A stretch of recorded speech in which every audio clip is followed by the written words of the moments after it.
DK Diamantes. You can call me DK. My co-host is Bricky. You can call him Bricky. And he's going to be, giving us all this ridiculous Warhammer 40k lore. Yeah, cool. And if you enjoyed today's episode, head on over to patreon.com/Adeptus Ridiculous, where you can support the podcast. We are, about $400-ish away from a Demon Kielbasa episode. So if you've been wondering what we think of that nightmare fuel, maybe consider supporting the podcast a little bit. You also get access to the Discord. You get access to some sweet emotes that you can also find on our YouTube channel if you become a High Lord or when we stream, HD posters, all that fun stuff. Just go check it out. You'll have a great time. And Bricky will tell you all about our sick-ass merch and the book club. Yo, did you say sick-ass merch? Sick-ass merch! Oh my goodness, we're off the rails already. Hell That yeah. intro is holding on by a thread. I can hear it. You get Shut yourself up and tell them about the stuff! sick-ass merch over at orchidate.com, or check out the description of this video. We have shirts, hoodies, stickers, and the dice will be coming very soon. In fact, I think next week. Oh boy. Ooh, Oh, I know. Boy. Oh, Everyone boy. working at Orchid 8, get ready. Oh, I know. They're not gonna. Well, dice is okay. They just have to package them, but Oh, still. okay. Yeah. Check it out over there. Also, we are reading The Twice Dead King for the book club. Read it. Necrons. It's good. Yeah. We might have to delay that a little bit because over the Christmas break, I didn't read any of it. Over Christmas, I was too busy with like family and having a good time, and I totally forgot to read any of it. So sick. Let's go. No. I What? no. You get nothing. No. It was Christmas. It was Christmas. It was Christmas. Oh Christmas. man. I was trying to make a Crips and a Bloods joke With there, with but Chris I couldn't. Krimgle. Chris, what? Chris Krimble. I don't know. Yo, Let's just happy get on ti- with this episode. It's too early for this. Happy Toyota-thon. Happy Honda days. Happy Honda. That's Honda Days of Summer. Come on. Shut up. Go make a Ren and Stimpy reference, you boomer. Whoa. This guy, Bricky, did not know the log song, and he did not know Powdered Toast Man. Comment section, get him. Get him. You know that the people who know that stuff don't know how to use a computer? It's big, it's heavy, it's wood, it's log, it's better than bad, it's great. They don't know how to use a computer? I do. Barely. This is getting really off the rails. How did we get to Ren and Stimpy? It's only been like 2 minutes. Yeah, and we're already really just... Boy. This is our... If anyone truly came to Adeptus Ridiculous for fucking high quality, on topic lore, they've set themselves up for failure. Okay, that's fair. You're right. But I think this is... I think as far as I'm concerned, DK, this podcast is fire. hot fire. Speaking of fire... Whoa, Oh, DK, man! yes, the greatest. All right, Shy, put a segue, have him go across the screen. Let's go. Or she'll just post the picture of her drinking coffee and just say no again. Yeah, probably. That's That's one of those things. Yeah. Salamanders! Salaries! Yay! I was hoping you'd try and do a quote, and I could interrupt you at the beginning of the quote and be like, "No, it's Salamanders. I got it." Yeah. All right, here we go. Okay. Death to the false emperor. It's the Salamanders. I knew Wait. it. We got you. Did it. Damn it! You baited me, you son of a bitch. Son of a bitch. See, getting off the rails is half of the enjoyment of these Yeah. episodes. That's fair. Okay, fine. All right. Well, actually, I do have a quote. I think somewhere like a. Do I have a quote? Where is it? Start the show. There it is. Right. Oh, it's the war cry. Well, because every Marine Legion has a war cry. Sure. Ave Dominus Nux, Hydra Dominatus, Iron Within, Iron Without, do your taxes. So it's a good one. And for the Salamanders, it is into the fires of battle, unto the anvil of war. Oh, that's pretty cool. Yeah, and it works with them because fire and anvils. So Mount Salamanders. What was that? Mount Deathfire is on there. Mount Deathfire. Something I didn't know about until a little bit ago. Apparently, Vulcan is the name of the largest, scariest salamander. How did you not know that? I don't know. because I just didn't know that. Oh, you mean like an actual like reptilian salamander? The biggest, baddest one is called a Vulcan? No, like on Nocturne, the biggest baddest salamander is called Vulcan, and therefore Vulcan was named after the salamander. Oh, okay. Yeah, it's neat. Got you. I thought you were being like, yeah, did you know of the Salamander Space Marines? Vulcan was the biggest? I was like, well yeah, this is fucking Primarch, you idiot. How did you not know that? We did a whole episode on him. What are you talking about, buddy? Oh my god. I was so confused. I was like, what? How did you miss that, dude? He's your favorite. Why is this so funny to you? I don't know. It just is. Continue with the Oh my god. All right, Salamanders. So, Vulcan was our last episode. Talked about Vulcan, and mainly, as we know, the exciting parts of Vulcan are really his personality and how he deems and talks about battle, and some of his involvement in the Horus Heresy, getting tortured and nuked by Peter Turbo. So to do it. It's he got him. Yeah. Peter Turbo laser vision. But everything around that, I'm not a huge fan of. The whole John Grammaticus thing, and I mean, War of the Beast is cool, but that's something we'll do on a different time. Yeah, it's separate episode. I'd like a book of Vulcan. Most of Vulcan's books aren't good. Most of the Salamander's books are just not great, and I think it's because they're written very Space Marine centric, and often the best way to do it is put a human in there or something, kind of like give a little bit of back and forth. But yeah. I think, I don't know why, but maybe it's very like bland, which if the Salamanders didn't have all their fire, flame, and sacrifice thing, they would probably be a little more of a bland Space Marine chapter. Yeah. I mean, they're kind of Boy Scouts, right? Yeah, well, not as Boy Scouty as Gilliman and his Eagle Scouts and his bitches. Yeah, the Gilliman, all of them are Eagle Scouts at 15, like me, because I was an Eagle Scout at 15. Okay. But Vulcan, those are the guys who just are in the Boy Scouts just to they're chilling, they're going on campouts, but then they're just putting whatever they can in the fire because they're curious. Like, ooh, you think this will burn? What can burn? Hey. Wait, what the hell? What's this, Shy? Quote, okay, Shy has something for me. So speaking of which, quote everyone wanted you to cover was confrontation between Vulcan and Magnus, right? I remember that. There's a confrontation. It's like when Magnus learned the price of Emperor taking him back, despite the heresy was sacrificing all of his sons, he looked at Vulcan, asked if he could pay that price in Magnus's shoes, and Vulcan said not even for one. Oh wow, so Vulcan is a good boy. I needed more punctuation in that, because I legitimately thought that Magnus was like, how much would you pay for my shoes? Like my shoes, like my fucking. Do you think Magnus wears Jordans, DK? No, Magnus wears Crocs. I was gonna say Magnus probably wears Birkenstocks. He wears the Jesus sandals. Or is that Lorgar? Oh well, yeah, he probably does because he's gonna walk around in all that dust. That's true, but Vulcan would not even pay for a single shoe. Which means that Vulcan, unlike our mascot, Doge Van Dyer, is not in defeat. Heretic. No, good boy. What the fuck? Heretic. He's a heretic. He doesn't like feet like Doge Van Dyer? Heretic. Basically, Vulcan is like, like Magnus is like, hey, if you were in the same shoes to sacrifice your sons, for this thing, like, what'd you do? Yeah. And Vulcan's like, not even a single one. Yep, he's such a good boy. Yeah, he's such a good boy. He's a very, very good boy. He's a very nice boy. Anyway, that's Vulcan. Salamanders, 18th Legion, of course. The main doodad to know about the Salamanders is that, especially during the Horus Heresy in times and during the Great Crusade, they were always the smallest. Yet, despite being the smallest, they always had the largest tendency for suicide.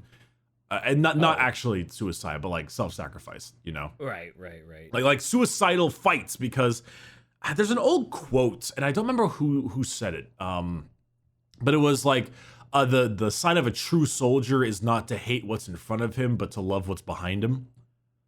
That's a nice quote. That's a nice soldier quote. Yeah, like you don't fight to kill what's in front of you. You fight to protect what's behind you. Yeah. Like that's the concept. So it's a very Salamanders-y kind of concept, you know? Okay. As for the Salamanders themselves, a little bit more on them, on what they're all about, and what they all do. If I could find my damn link, there we go, got it. Obviously, we know about the Salamanders in terms of their iconography. They are all in green color, a little brighter green than they used to be. Shai, do you have a picture of what Salamanders used to look like before GW changed it? No, I found it. It's too on the nose, I think, of being like, oh, it's dragon, so it has to be green. And there it is. Oh, no. Oh, boy. You know, this moment right here, have you seen Robin Hood Men in Tights before? No. There's a moment, there's a witch, her name is Latrine, because, you know, like a toilet. And the king is like, oh, your name is Latrine? And she's like, yeah, my family changed. It's like, oh, you changed to Latrine? What was your name before? And she's like, Shithouse! And he's like, oh, good change. That's a good change. And this feels very similar, where whatever that yellow and black abomination is, that's the name Shithouse, and the green one is like latrine. So it's a good change. I wish I had the same gusto that you had, that for yelling shithouse at the top of your lungs at 9 a.m. in the morning. It's all that rating, man. It's got me, in the, See, it's the same colors as Imperial Fists, except it's just linked in like a crappy salamander scaled thing. And it looks so horrible. It's really bad. I have a much more appreciation for the green now. Oh my god, that's hideous. Jesus. And the green can actually be done pretty well if it's used in the proper way. But anyway, that's a sidetrack. The Salamanders themselves, of course, are, they have all their main aspects of self-sacrifice and that kind of deal. But the most important thing to really be noted when it comes to Salamanders, at least in my opinion, is that they're really reliant on self-reliance. Yeah. So when the Salamanders, they spend a lot of time like alone. And chill, like with their own mind, it's to be relying on themselves, obviously loyalty, all that stuff, and helping the innocent. But for example, the Salamanders are huge with their craftsmanship. Of course, we know this. Like, sure. The forged in the fires of the anvil craftsmanship. They have a lot more tech marines than the average group, mainly because the tech marines are they get more chances to craft new stuff. Not as many as like the Iron Hands, but the thing to note is that if you are a Salamander, you don't take your bolter to an artificer in order to get it fixed. You fix your own shit. Yeah. Right. And there's no Imperial, like there's an Imperial standard, but you don't do it for yourself. You customize your crap. Like if you've got your own bolter and your bolter jams, you are a self-reliant person. You fix your own fucking bolter. Yeah. And then maybe you put it with some new parts, or you craft a new barrel or something. And then so all of their weapons are all literally like pretty much handmade to the user. They're custom adjusted. That I'm surprised more chapters aren't like that. Cause like if you need an artificer to like fix your armor, fix your gun, like, what if you don't have access to an artificer? What if you're in the field and, like, your weapon breaks down or something and you have to repair your armor? It's like, well, there's no artificer, so I guess I'll just go in handicapped. It's like, you'd think more people would be really adept at, like, customizing and fixing their own shit. I think they do know how to fix their own shit, but there's a difference between fixing your own shit and actually, like, crafting and upgrading your own shit. Like I may know how to change the oil in my car, but if my engine block breaks, I don't know how to put it back in. Like you couldn't fix your own transmission. Exactly. You could certainly put some air in your tires. Yeah, the Salamanders will fix their transmission and then give it a brand new engine, put on a muffler, throw on a spoiler on that bastard that's gonna look very ugly. Turbocharged. Turbo. They're gonna get that NOS. Oh no. Which actually kind of goes to like actually that's a very ironic because the Salamanders are not fast. Oh yeah, they're big actually, and clunky and slow, right? They're actually a little. I mean, they can move at the same speed as a regular Marine, Sure. but there's a concept that they're a little slower on their reflexes. That might not actually be true, but they're just they're very like slow and sturdy. That's the concept, is that their battle tactics really don't often rely on things like speeders or bikes or anything. They have some tanks and they move up and they like close range combat because Meltas are close range and so are Flamers. So they're the tank of the party. They're slow. Yeah, they have a very large amount of Terminators in their chapter. Well, yeah, I guess that makes sense since they're big. And Okay. Yeah, and having a large amount of Terminators, especially equipped with things like Flamers, and they really like their Thunder Hammers. Obviously, Vulcan had a Thunder Hammer, but the Salamanders, it is also a hammer. But they like their close quarters combat because that's where they excel with their Flamers, their Meltas, those are the two main weapons, and melee combat. They're not as big into melee as, say, the Blood Angels or the White Scarf, the Space Wolves, but they like their hammers. They like getting in there and getting one clean clunk. Yeah, that makes sense for them. Did you ever heard the story about what the guy who got punched by Mike Tyson and what it felt like? I feel like I have, but I don't remember how it goes. So go ahead and tell me. Well, Mike Tyson, obviously, he was known for making you spend a lot of money for a pay-per-view and then not getting anything because it was over in round one. He would knock you the fuck out. Whew. Mike Tyson in his prime was a savage. One guy who got knocked out by him specifically said that it felt like I felt like someone put a phone book to the side of my hand and then a Major League Baseball player hit me with a baseball bat. Whoo! Yeah, that sounds about right. I'm surprised it wasn't worse. I'm surprised it wasn't like, it feels like, a strong man hit me upside the head with a fucking metal hammer. Well, I mean, I think he was trying to be realistic. Like the phone book is the glove keeping me from dying. Yeah. Man. So I posted a gif of him hitting someone. It's like, god damn, I forgot how hard that motherfucker hit.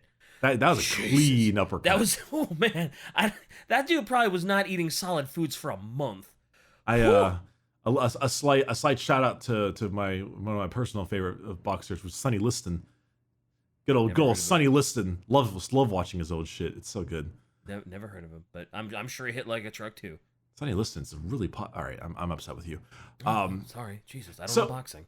Like Space Wolves, right? They attack a ton. Savagery, White Scars are really fast. The idea for Salamanders is that they got the hammer. It's like they only need 1 or 2 hits. Yeah, because once they hit you with that thing, like it's gonna hurt. Over. You're knocked out. You're on your ass. Also, because Salamanders are bigger than the average Marine. Because they have the gene seed of their father, Vulcan. They're a little bit taller, a little bit wider. They're a bit chunkier than the average Marine. They're a bit tougher. Yeah. And then combining that with like a little slow moving kind of advance of these tough, tanky, close range monsters with the thunder hammers, it really adds a pretty neat feel to their combat, where it's instead of being too fast, they're stoic. Mm-hmm. But they're okay with like shooting bolters and stuff and then getting in close. It's not like they'll just like, oh, bolter, dishonorable, throw that away and just like slow charge with a hammer or something. Oh no, they're like I said, they're a very classic Marine chapter where they have their bolters, they have their companies, they have their strike squads and scouts and all that, but they have a preference for flame weaponry and things like hammers. Yeah. Okay. Cool. As now, that's like the main way they do a lot of their combat and their fighting.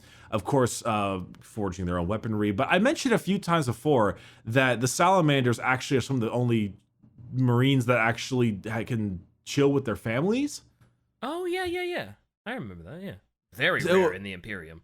I think they're the only ones.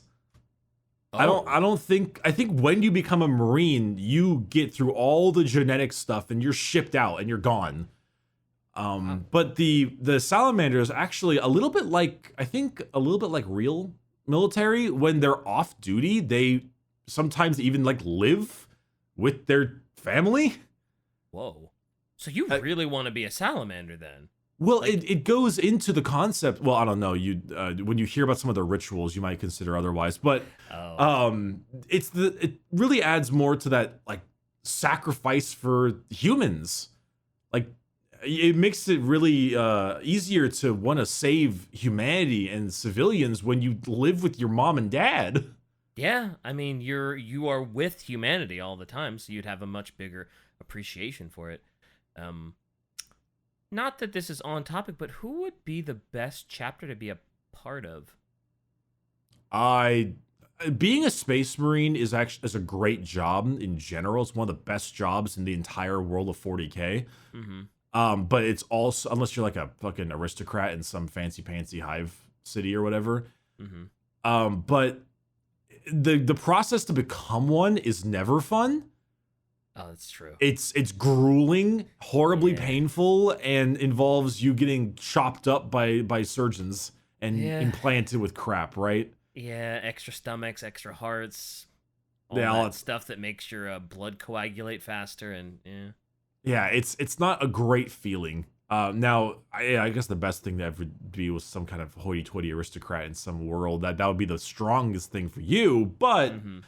But honestly, if you were dead set on becoming a space marine, because I mean, it doesn't sound like it's a bad gig to be a salamander. Like, obviously, you are still in it to fight, and you are still in it to be honorable, and like you're still protecting people, but at least like you can still chill with your family, and you're not just completely like brainwashed into being like, nope, don't have a family. I'm Talos. I'm gonna shoot my mom. So it doesn't sound that bad as far as space marine chapters go. It doesn't sound like the Sallys have it too bad. Okay, I hate to actually you. No. I hate to actually you, but Talos didn't shoot his mom. It was some person on the side. He just didn't realize it was his. Yeah, whatever. Yes. I like how the only reference you have to anything Space Marine is the Night Lord's books, which are some of like the least Space Marine fucking Space Marines. Because they're chaos. I mean, you know. Yeah. Well, also they're criminals. Whatever. I don't really know. I don't really know because a lot of the way you become a Space Marine is dependent on the world. Like I would imagine the Ultramarines is probably an easier one than some of the others. No pain glove, but like there's a lot of lava involved and fire involved in the Salamanders ones, and you probably grew up on Nocturne, which is a death world. True. You know? Ultramarine might be easier, but then you have to be an Ultramarine and ugh. Yeah, exactly. You get to have fun. You get to have the largest legion. Whatever. You know, Emperor Shy makes a point. Emperor's children are having the most fun, most definitely. Then you're a heretic. And? Well, your soul is you gotta be all Slaanesh. I think is Emperor's children, right? That's got to be Slaanesh. Yeah, right? Exactly. You're having endless drugs and music and sex. Death to the Emperor. And like that, death to the false emperor. All hail Slaanesh. The she who thirsts and DK who's thirsty. Yeah, I was thirsty. Give me that tall glass of Slaanesh. Ew. Anyway, fucking Sally's. Sally's. Yes, so often they have this very close-knit feeling of family, which is also why that self-sacrifice is so important, because their brothers are, they're brothers. They understand this family concept a lot more. Mm-hmm. And when they live with their family, they understand, and they can craft, and they have their own stuff they can craft. They have a lot of... It's the same reason why on the other side of the fence, I like the Night Lords, because there's a lot of personality in the Legion. Yeah. The Salamanders chapter, it has a lot of personality. Everything from their physical appearance, which looks different, the way they do war and the way they conduct themselves is all very different, just like the Night Lord stuff, which is why I find these two as my favorite factions of Marines, is because a lot of effort and time was put into the culture and all that. And speaking of, you want to, so becoming a Salamander. There's a very large amount of stuff you got to do in order to become a Salamander. Okay. But one of the main things is you have to do a lot of the trials that Vulcan had to do when he was going against the Emperor. Oh, you mean those things that he tied the Emperor with when they were doing that little contest? Well, like for example, yeah, basically, like when you are a young lad, you need to be taught how to work in the forge.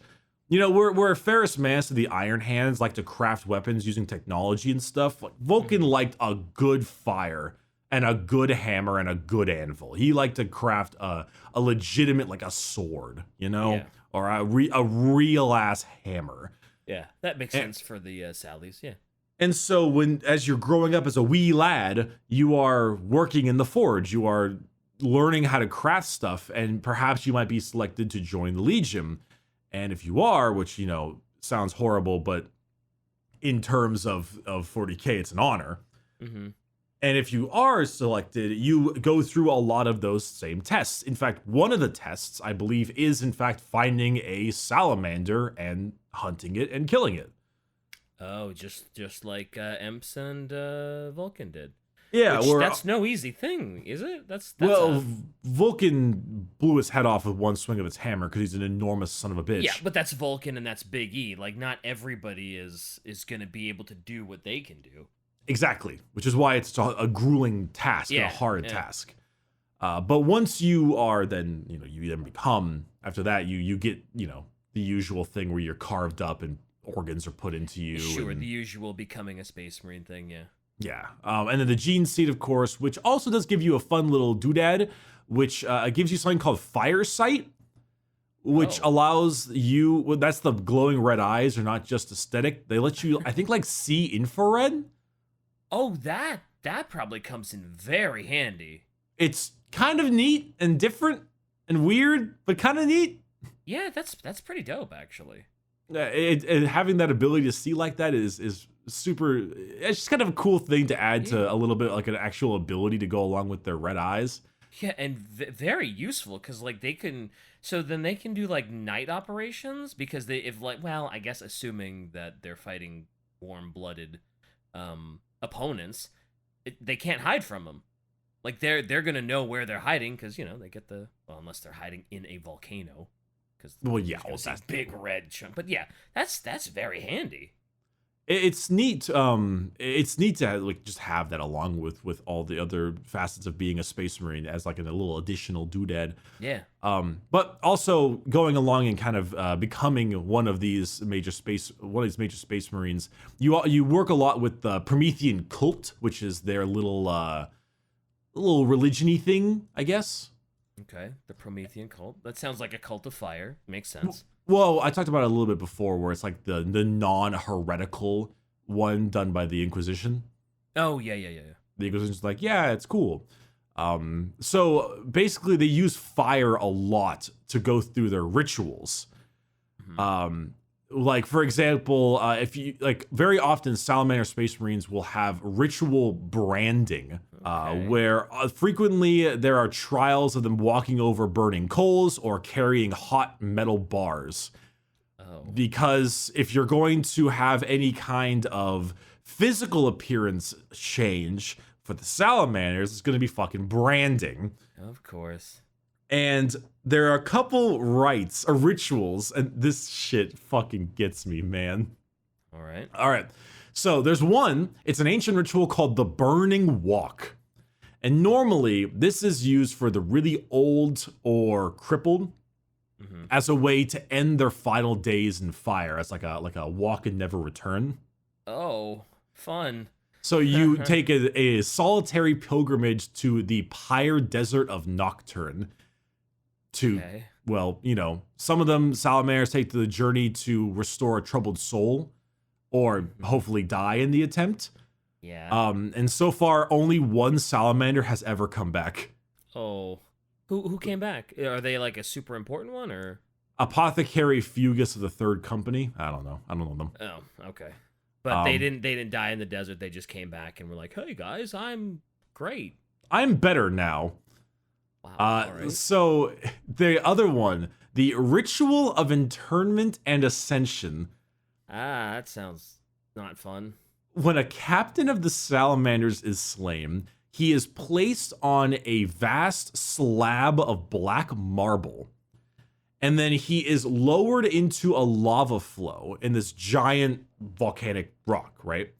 The slab is lowered by 2 separate Space Marines in the traditional garb of a metalworker of Nocturne, who have these enormous chains the size of their fists, etched with symbols of their forge, the flame, anvil, and hammer. And when they lower the chains into the lava, the chains will then heat up due to being near the lava, and they need to grip the chains in such a way where the red hot metal chains will then brand their hands to perfectly brand their hands and arms with the symbol of the hammer, anvil, and flame. And then after that, the ritual of interment, then comes the ritual of ascension, where the new captain to take their place will be stripped naked besides a sash, and then will have the brand of the marks of the captain upon their chest and right shoulder, and then step into a dais in which the ascendant will be subjected to a blast of flame from below, surrounding them with a pillar-like inferno for a few seconds. Oh, that's fun.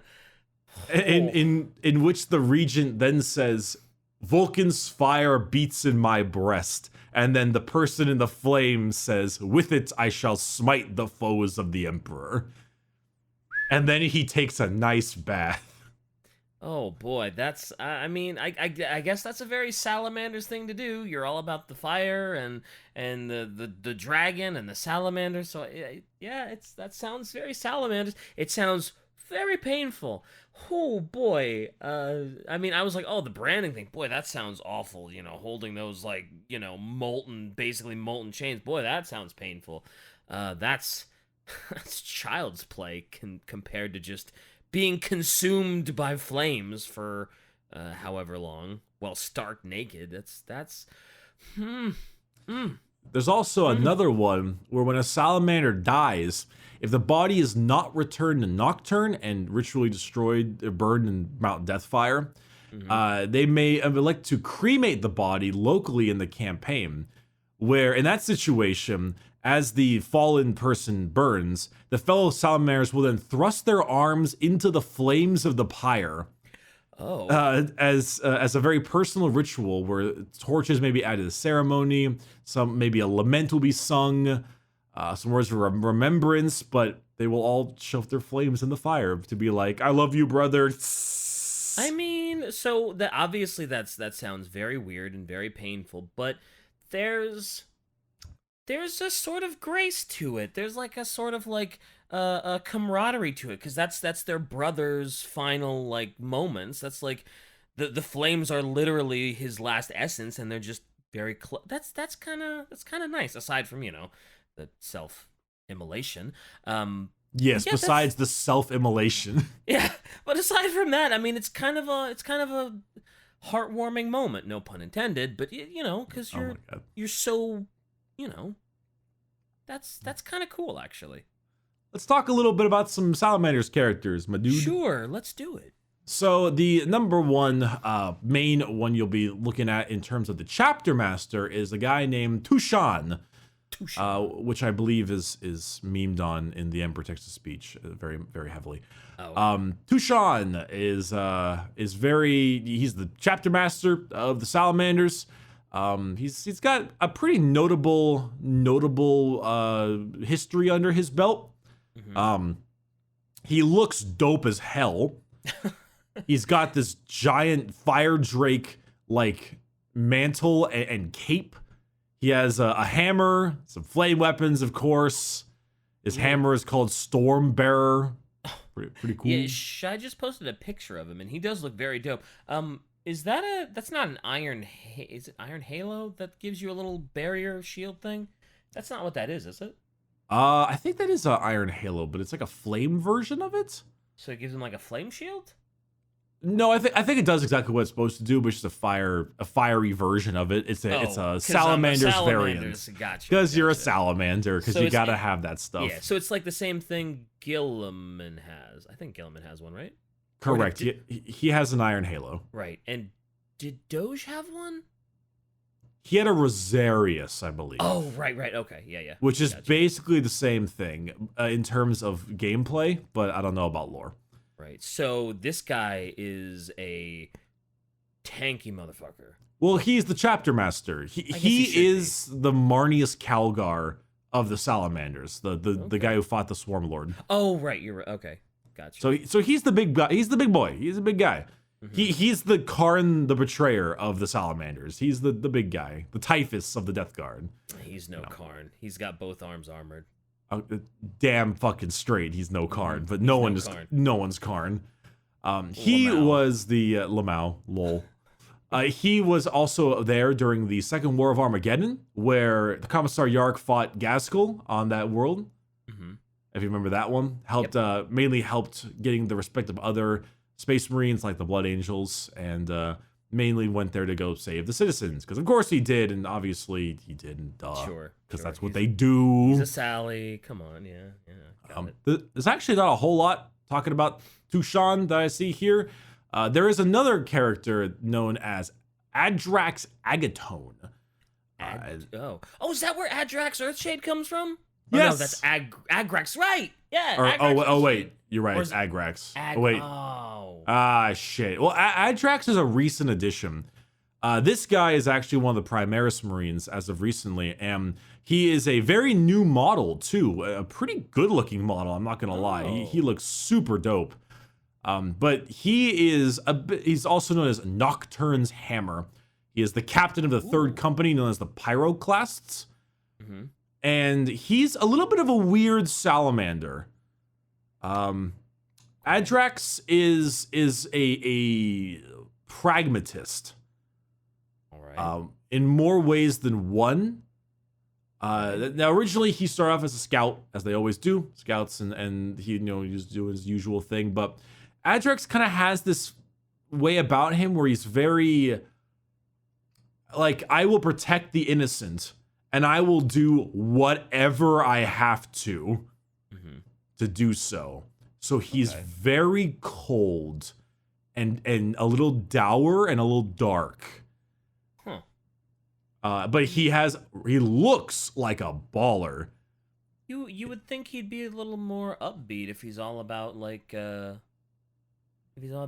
wanting to save everybody. Yeah, but he would save. He would be that dark. He save anybody in whatever he has to do. Anything. Okay, got it.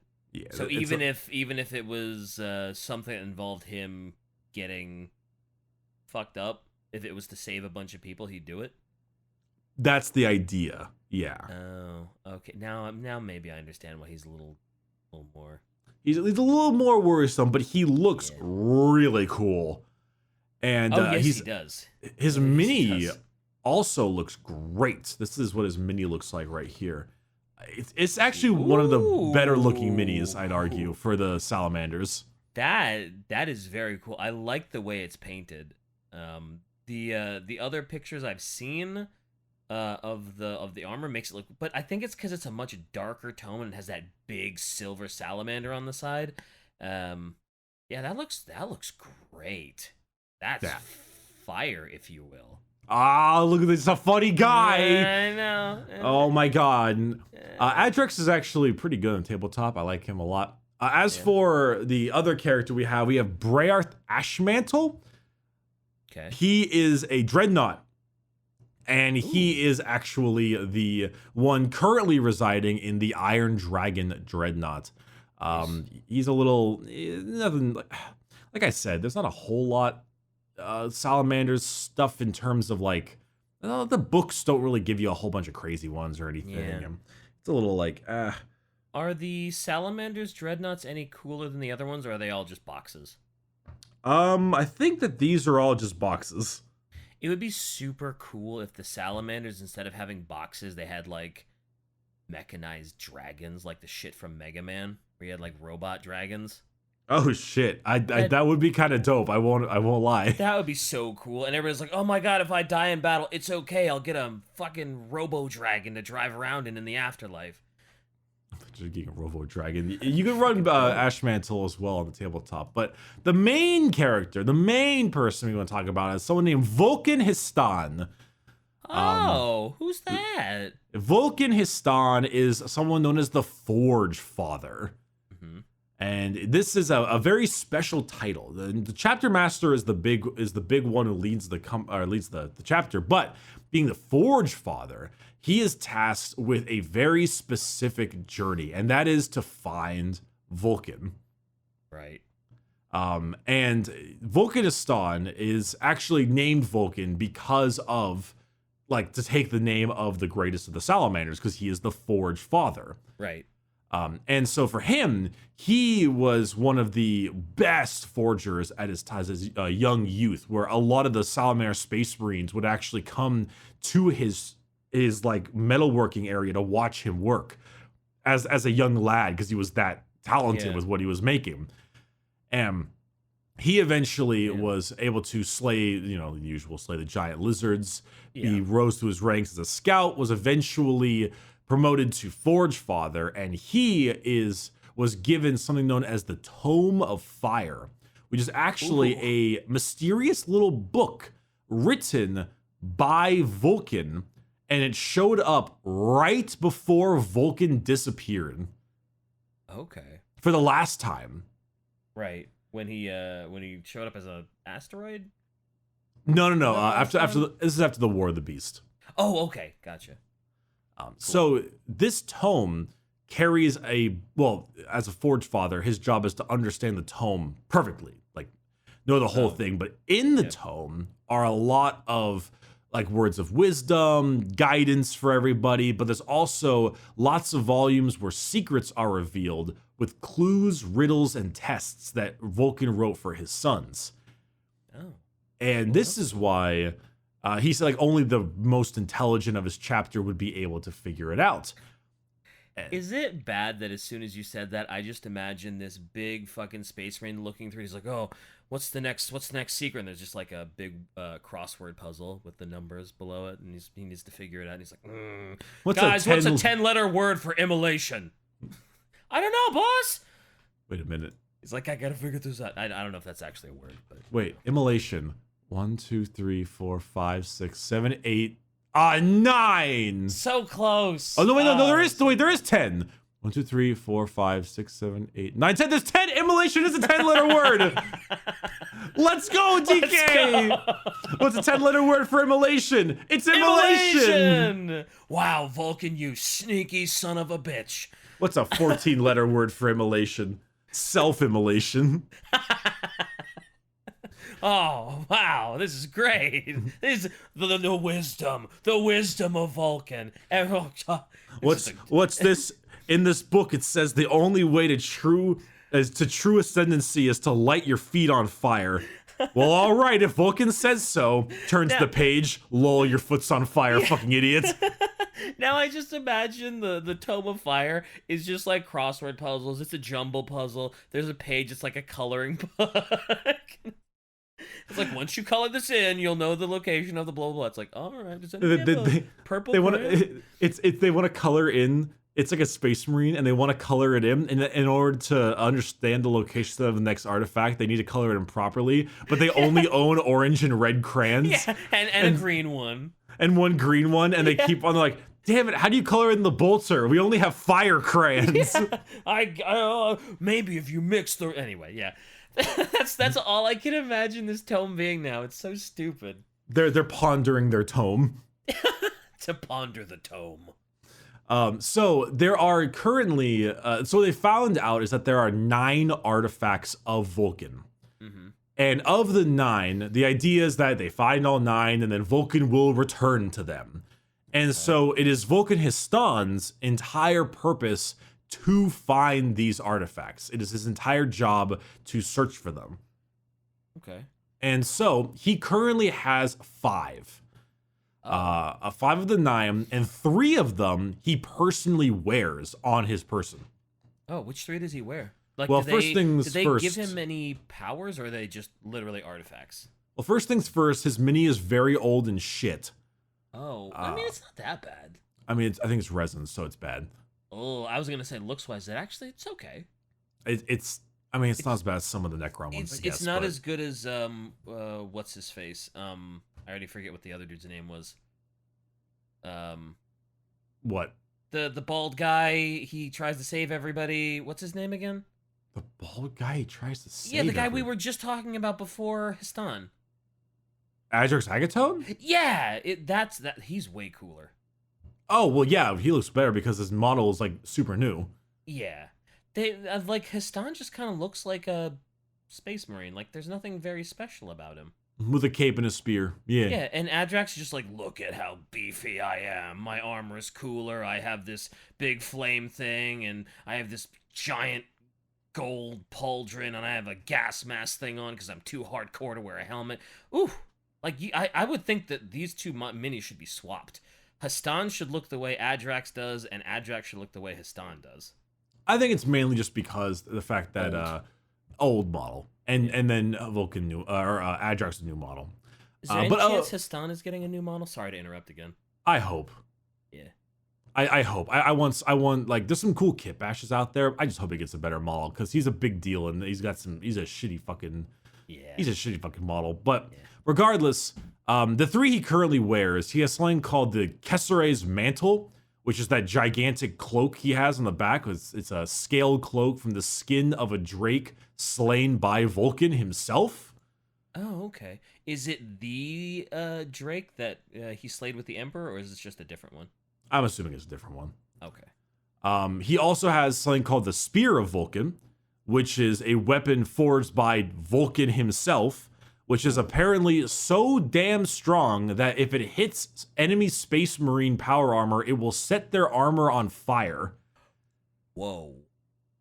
That is a big deal. It melts through ceramides. It just goes right through it. Whoa. Wow. And then his other hand, he has the Gauntlet of the Forge, which is a mailed fist, which allows him to summon fire at his need. It's basically like a flamethrower hand. Oh, that's so dope. So he's like Boba Fett. Yeah, sure, why not? Sick. He actually is really proud of that one because he likes to tell the tale of how he recovered it from an Eldar Corsair, someone named Lord Iyeth Bloodweaver. Whoa.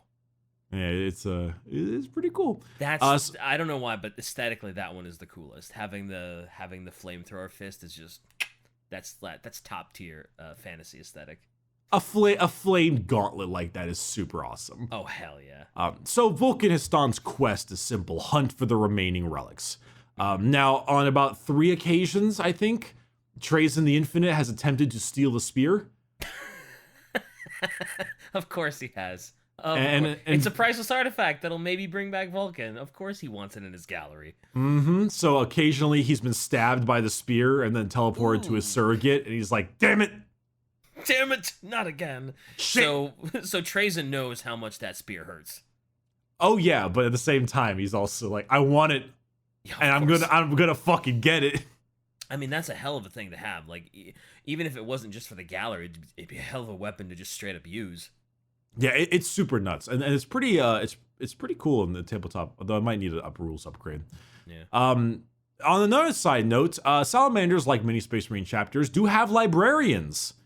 Okay. And they are psychers. And can you guess what they do with their psychic powers? Something summon fire. Fireball. Makes sense to me. One of them creates a giant conflagration of a gigantic flaming dragon that flies towards the enemies and fucks people up. Whoa, they literally summon a dragon made of fire and just fly it at people? Literal dragon made of fire. Oh my god, that's so fucking metal, dude. Oh, I love it. One of the librarians will fire the flames so hard that it wreathes his entire body in veins and fire. And if you get too close to him, you will blister and set alight. So he just like walks into the fucking room and he's like, "What's up? What's up? Can't touch me." Boom. Damn. It's great. They got one that's so powerful that called Nocturne's Fire. It is so incredibly strong, it's actually a little terrifying, and they don't like to use it very often. They like to, it's basically a gigantic inferno that goes in every direction around them, and they can't move while casting it. It is just a gigantic fire storm from all directions. Damn. I mean, I guess when you do something like that, you wouldn't need to move, because, you know, it's everywhere. Mm-hmm. Oh, shit, is this what their librarians look like? Yeah, librarians generally are painted a bluish color throughout every Space Marine Legion. Oh, the blue, okay. the blue librarians, just like the blue is the color of the librarian, but they have some of their decals and shit on there. Right. That one with the librarian that's got the sword pointing at you with the blue eye. Why does he have blue eyes? Shouldn't they be red? Maybe he's casting a power or something. I don't know. Oh, okay. Magic. Okay, but that's a very cool picture. That's super dope. That's the picture you should use when we're talking about this, because holy shit. There's some really, really dope things. Yeah, the librarians sound very scary with the salamanders. I mean, I guess they're always supposed to be scary because, you know, it's like a librarian is essentially a space marine psyker, right? By and large, yeah. Super simple terms. But yeah, that's oof, boy, they sound not fun to fight. No, they are very scary. There's a lot of fire. That's cool.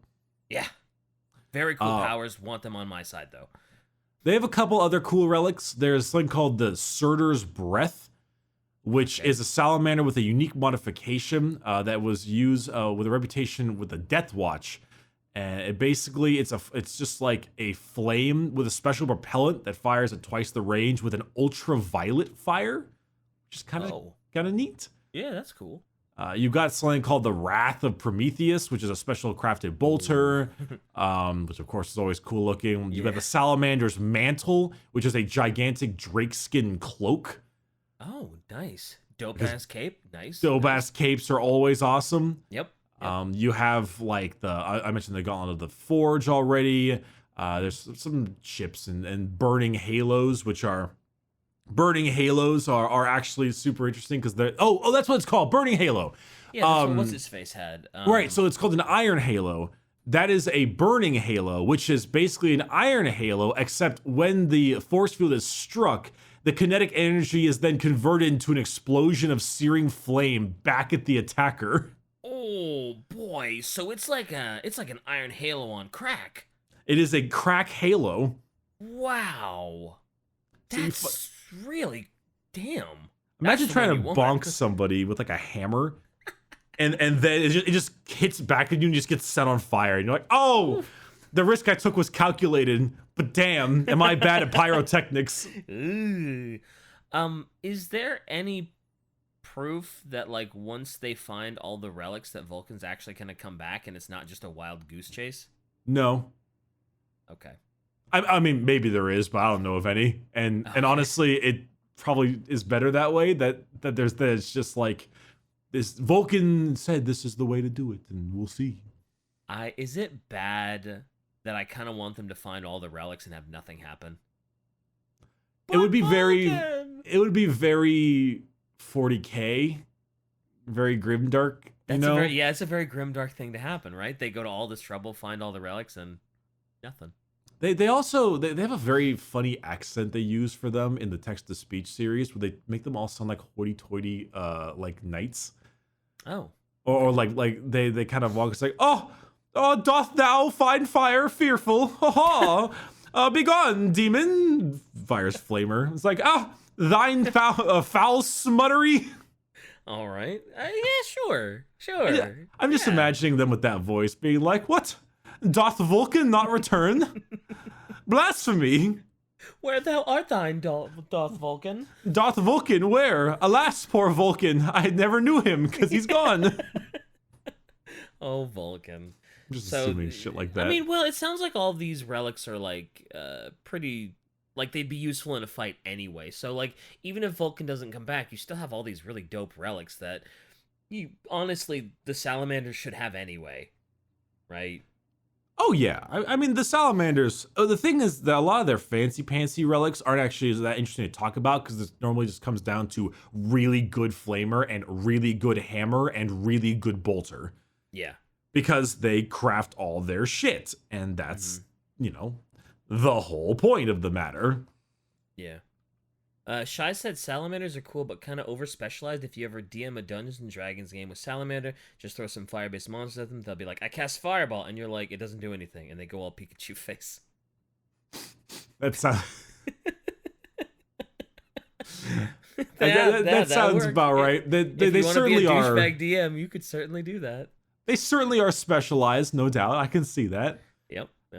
There's and quickly on the terms of the tabletop, they actually are. They were actually pretty darn good for a while. Mm-hmm. They've gone down in popularity a little bit lately, but they've got some pretty dope stratagems and stuff. Like, for example, when you fire a flamer, you roll a dice, like a d6. That's how many shots your flamer gets, like a 3, 4, 1. Ooh, okay. They have a stratagem called Flamecraft where you just make it 6 for all of them. There's actually they have a stratagem called Vengeance for Isvan 5, where if you fight a Word Bearer, Iron Warrior, Night Lord, or Alpha Legion, you get to reroll your hit roll because they they decided to nuke you. Okay. Cool. There's like Strength of the Primarch, which is a great. What's actually what the? Oh my god, that's actually really strong. Holy shit! Add +1 to your strength in the fight phase, and an unmodified wound roll of 6 doubles the damage. Wow, holy crap. There's Stand Your Ground. There's Born Protectors. Exemplar of the Promethean Creed. The Fires of Battle. Self-sacrifice is literally a stratagem. Rise from the ashes. Blah, blah, blah. Of course. All very, very on the nose Sally stuff. Yeah. Fire Shield. There's one called Drake Skin, which is a special librarian ability. Okay. And for their actual in-game abilities, they get a little bit of bonus to a certain armor penetration, so they ignore it because they're big and tough. Okay. And they get to re-roll a dice every time they attack or shoot because they have master-crafted weapons. Makes sense. And then they naturally get bonuses due to their thing called doctrines if they use any flamers or melta-based weaponry. Is there any faction or group that is heavily resistant to fire in the tabletop that's like the salamanders hate fighting them because I can't use my melt or my flamer? I like how you went straight with the British. Well, gotta keep. It's all right. I got it. I get you.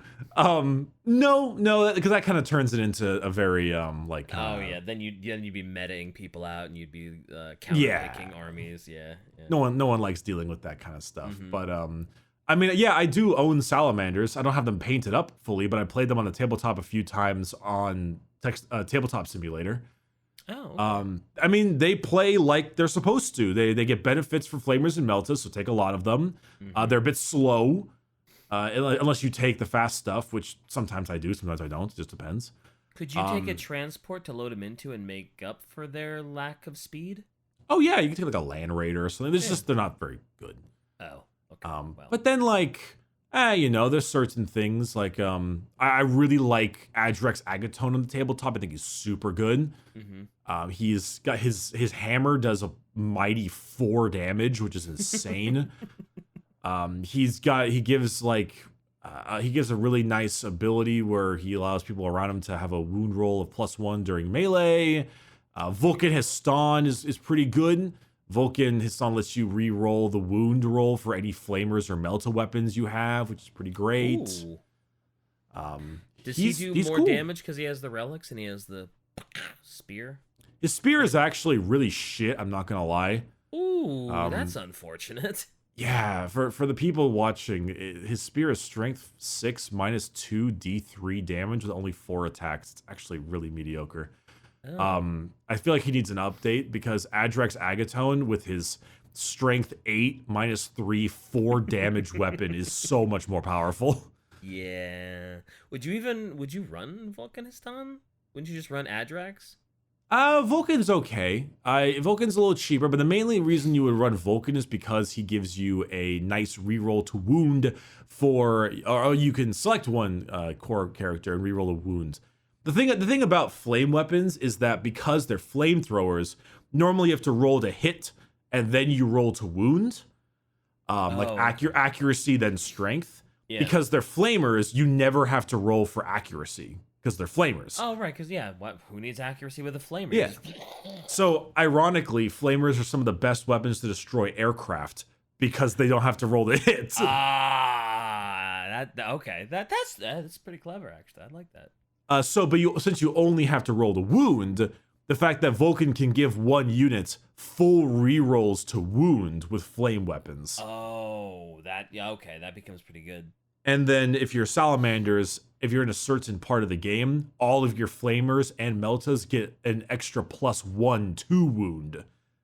Ooh. So if you're firing flamers, there's a unit called an aggressor squad, and then aggressors are in Gravis armor, and they have 2 flamethrowers on both of their arms. Ooh, very Sally. Very Sally. And if you fire these aggressors, it's D6, so 1 dice, but there's 2 of them, and because they have 2 gauntlets, and then there's 3 in the squad, so it's 6 dice. And then when you roll it, and it's like strength 4 or whatever, but then you can imagine if you're firing at other Marines, it would be strength 4, toughness 4, so you'd be wounding them on 4s. But if you're a Sally's, you would increase the penetration because it's flamers, and then you would get +1 to wound, so now you're wounding them on 3s, and then Vulcan lets you re-roll all your fails.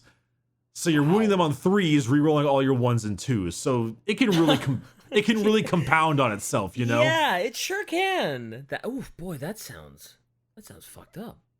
And also there's another thing they have. They also are equipped with power fists, which means they can run up and punch your ass afterwards. I think aggressors are some of the Salamander's best units. Yeah, they sound really good. They sound like they will ruin your day.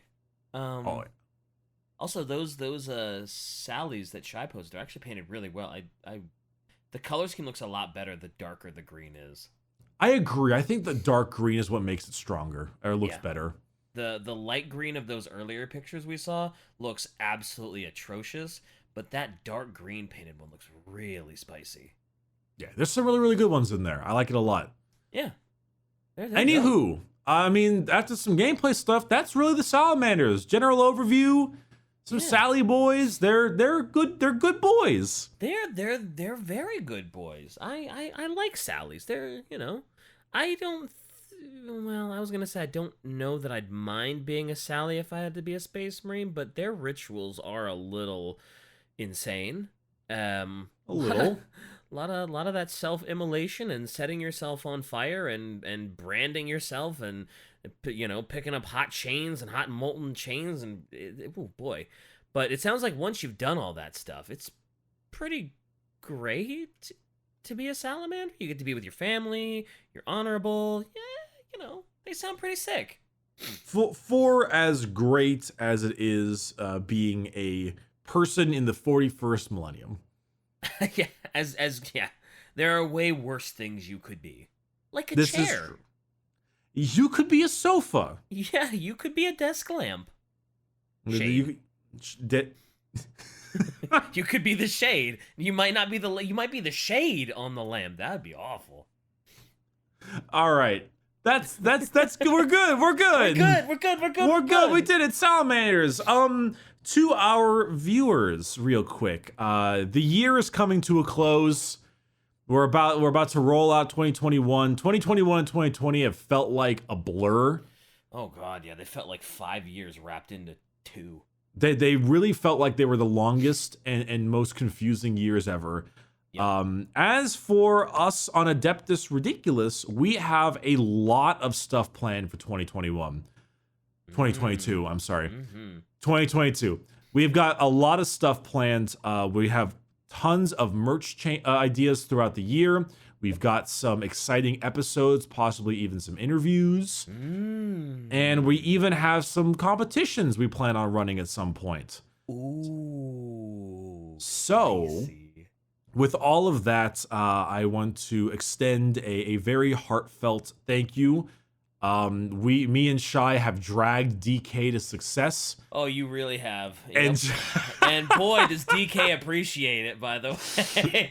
Boy, do I appreciate it. I am happy to be here. I said that as a way to be a dick, and then you're like, yep. You're goddamn right, and I am happy to be dragged along. God Thank you, one and all. God damn it. All right. Though it's actually been a pretty substantial thing for all of us. Yeah. Not only the financial security for all three of us, but going above and beyond that, and the enjoyment that we get to do making coming out with a podcast that should not have gotten as popular as it did, but alas, I don't know if alas is the right word, but thankfully. Thankfully. But praise be to our fans. It has indeed blown up in a much more significant way than I think any of us initially thought. And also, I don't have to, I can have a little bit more leeway with my content. Shy does not have to review melee weapons in Warframe anymore. Mm-hmm. And DK, you don't have to be tied to Genshin Impact anymore. So thank God. Yes! Thank God. Yeah! The best news. The best news. Don't have to be tied to Genshin. Don't have to be tied to Warframe. Oh, life is good. Life is good. Life is All right. And with that, thank you everyone for watching this episode. Happy New Year. We will see you in the new year, and we will try to make it a significantly better one than the past.